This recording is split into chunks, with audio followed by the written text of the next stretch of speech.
on the 450L. Hopefully she lasts. Feels good so far. Starter sounds good. Just me and Zach today so far. We may have Billy on the way. We had some pretty good storms this week, so it's probably going to be pretty muddy. And I do have the stock exhaust on the bike still. So when I had it inspected, basically I just put the stock exhaust on here so I didn't have any problems.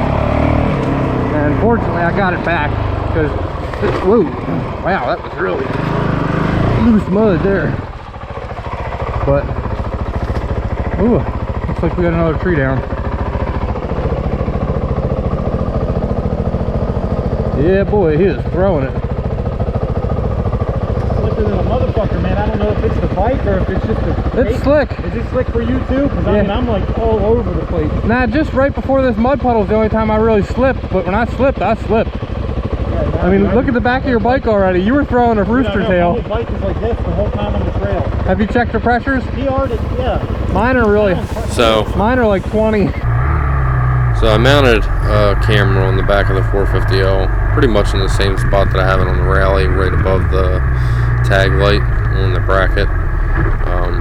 It just didn't take this time. I didn't prime the plastic first. It looked brand new and clean. I didn't think I was going to have to, but it ruined my day, that's for sure. I lost a $400 camera rig. I thought for good. I mean, I was praying that I would find it, and about 7.5 hours later, I did. So normally, I would tie the camera off, but I don't have a rack on the back, and I really didn't even think about it. But right here, there was a stick across the log hop. I don't know if the stick broke in half and flew up and hit it, or if just the jolt knocked it off, but it's about a foot deep in some mud, and I went through here twice, and I know I ran the camera over at least once, because it was slightly bent up. Yeah. But that was at about 9:30 in the morning, and I went home and ended up having to come back, and I found it, I want to say at almost 7 p.m. Because when I got home, it was starting to get dark. So,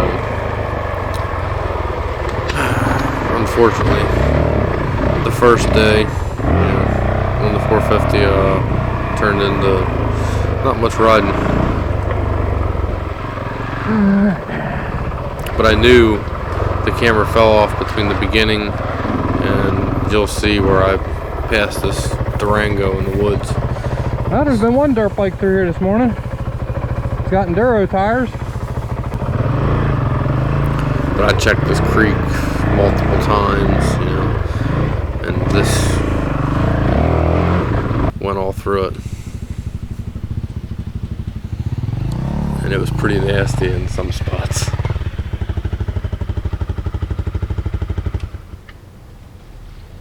That's the only other spot, brother, that I could possibly think it would be.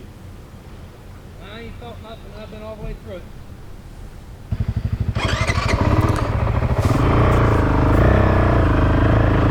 First stall of the day. Yeah, I really don't think I had any stalling issues after I turned the idle up. And I mean, I just barely bumped it up, which is a good thing, because that's not something I really wanted to deal with. The bike was great. She lugs in second. This is second gear right here.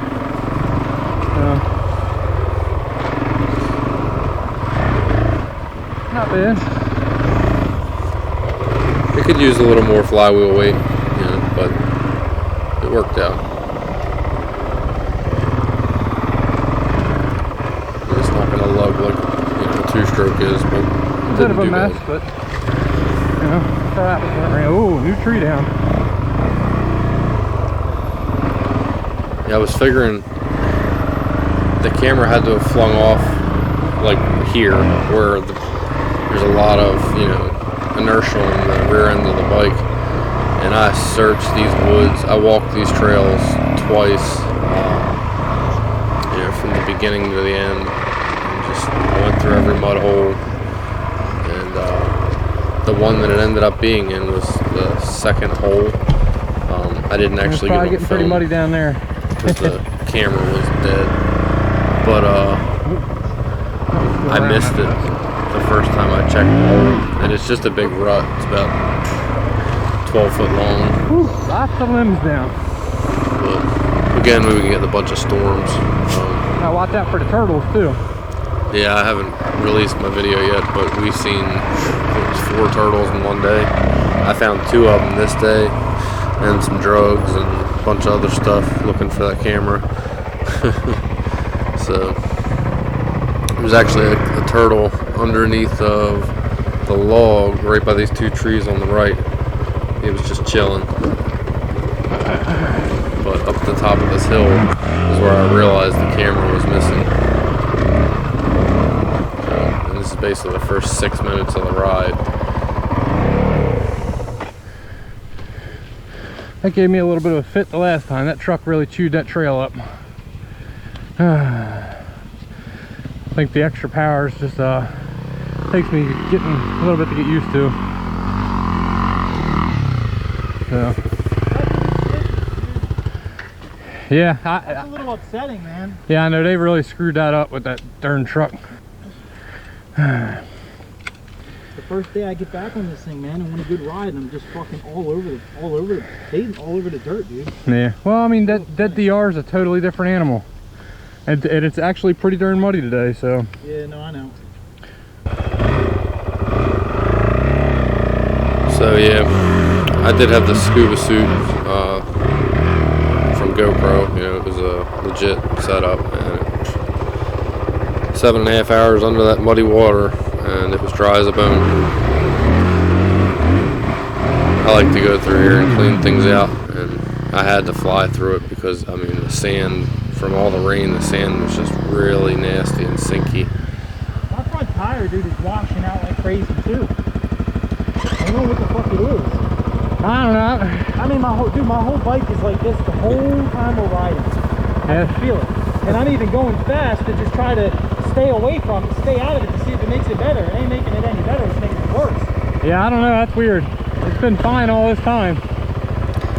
Yeah, Zach's getting a taste of what it's like to ride 2 different bikes. And, you get used to the bike that you ride, and then you ride something else. And to be honest, he rode that DR200 very well, and I think he still had a little bit of that in the back of his mind. But it was pretty slick in the morning. It dried up throughout the day, and his traction seemed to improve. The D606 and that MT21 on the 450 did great. I had a little mishap up here, but it was my own stupid fault. You know. And this is the type of stuff that I worry about with this bike. That, you know, I'm just gonna, you know, goof off and ride like a goon a little too much and end up getting myself hurt. I hope not.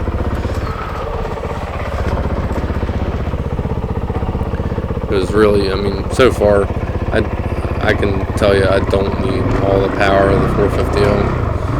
I mean, I enjoy it, but it's gonna get me in trouble more. Yeah. First down. The 250L, the rally, you know, I really have to push that thing to do what I do with it. I just turned my camera off too. I didn't even get that. Literally turned it off 5 seconds ago. That's my first down.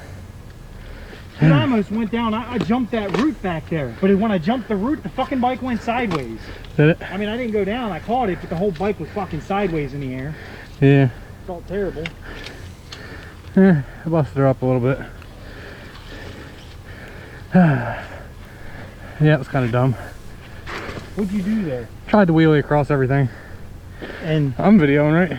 yeah, what caused you to go down? When your front tire landed, or when you? No, my back tire came up that. It didn't. It basically, the back tire came out from underneath of me. I wheelied up and it went like this. I saw it. I saw you go down. Yeah, it's all good. Won't be the last. Well, I'm about to do some mud digging see if I can find this camera. Yeah, I didn't show you guys the whole dig. I went through this whole puddle, and when I say puddle, it's about 6 inches of water and about 10 inches of mud underneath the water, and it's just pretty nasty. But yeah, it ended up being in a small rut, you know, that was just as deep, but it wasn't nowhere near as big. I felt bad because Zach, you know, his day kind of got ruined riding. He just putted around with me as I was looking for it. That's the only other spot, brother, that I could possibly think it would be. You felt nothing. I've been all the way through it. It was that. Thick shit. Yeah, dude, it's fucked up right now. My last time when I went through it, I tried to go the route that me and you've been trying to go straight, and the bike just completely was just swamping all over the place. I ended up having to go in between those two trees because my bike just fucking didn't go straight. It just like riding through pudding, man. You ever tried going through there? Yes, the other week I went through it. It's disgusting. Going straight through the middle of it. It's a nightmare. I made it, but it was funky. They coming to get us. We are. Military. Billy. Tell them to give us a... Yeah, it probably is Billy. He's probably up there thinking, hey, fuck you guys. Parachute down. Pissing out of the air, pissing out of the cockpit. I'll tell you what, man, we gotta all go, the three of us, we gotta go to fucking Gold Eagle. It closes in the fall, dude. It's only open in the, like the spring and the summer. Yeah, I don't know, brother. That's some fucked up shit, that camera, man. Yep. I'm gonna ride up here and cross this creek and maybe hit the hill. I think it's gonna be too slick. I already crossed the creek once. Oh, what, the hill over here that I was hitting last week? Yep. I'm not gonna try that one today because it's already so slick back here. Yeah. I know. I just want to see what it looks like. Actually, I'm gonna run up all the way to the top of this first, and then maybe go across the other way. I don't know. I'm pretty beat up by that camera. So it ended up the camera was about 150 yards behind where I was just at, in that rut right there, and I just drove right past it. I had actually went and rode around with Zach for a while and gave up the search. We went and looked at our footage, and Zach started texting me right away and was like, hey, the camera's on the inlet trail, you know, it's got to be in this 200-foot section. And he was right. It was exactly where in that section. And I got tore up by mosquitoes pretty bad because I was already out of my riding gear and a pair of shorts and some busted sneakers. But I just got down on my knees and started digging in that mud rut, and it ended up being in the shallower end of it, which is like, you know, half a foot deep. And as I was pushing the mud up, it actually, a piece of the plastic from the camera mount popped up out of the water, and I was like, yeah, thank God. So I got that thing, ran down to the creek, cleaned it up, cleaned my arms up, cleaned my knees up, hopped on the bike, and got back home, rewashed the bike again, and got everything put away, and got ready for work the next day. That's all you can do.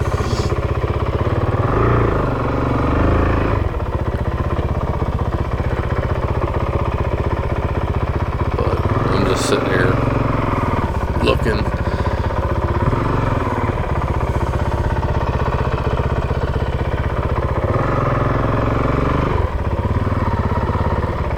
You know, you figure you're doing whatever 15, 20 mile an hour through the woods. If that camera comes off at that speed, it's going to tumble pretty far off the trail. And that's what I kept saying. You know, I walk the trails actually in the woods next to it. You know, looking underneath the briar and the mountain laurel and all that stuff. I actually tried to link my GoPro quite a few times and to see if it would recognize the camera if I was close enough to it. And didn't work. This was actually a really deep mud hole, but I'm not digging down through the mud. You know, you can go at least a foot deep in that little hole right there.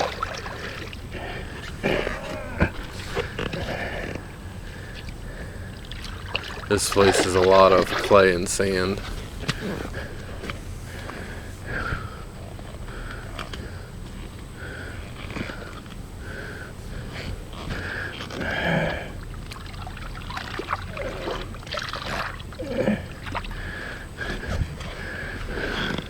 But hopefully this weekend we'll get some good footage. I'm gonna try and make an enduro loop and just, you know, run that loop and go from there. But we'll see what happens. I don't know what Zach's got planned. I know in the next couple weeks he's not going to be able to ride with us. So, but next week or two he should be okay.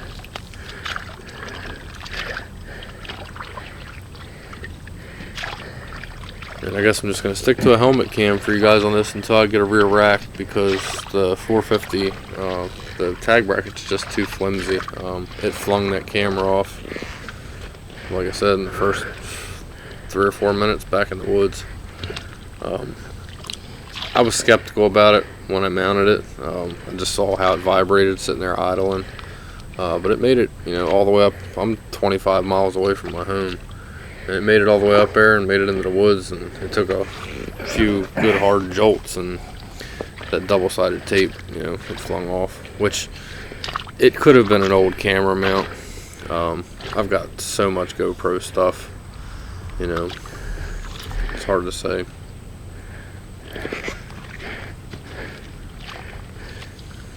But pretty much I'm just digging through the mud. I can't remember the last minute of this. It's all the same stuff.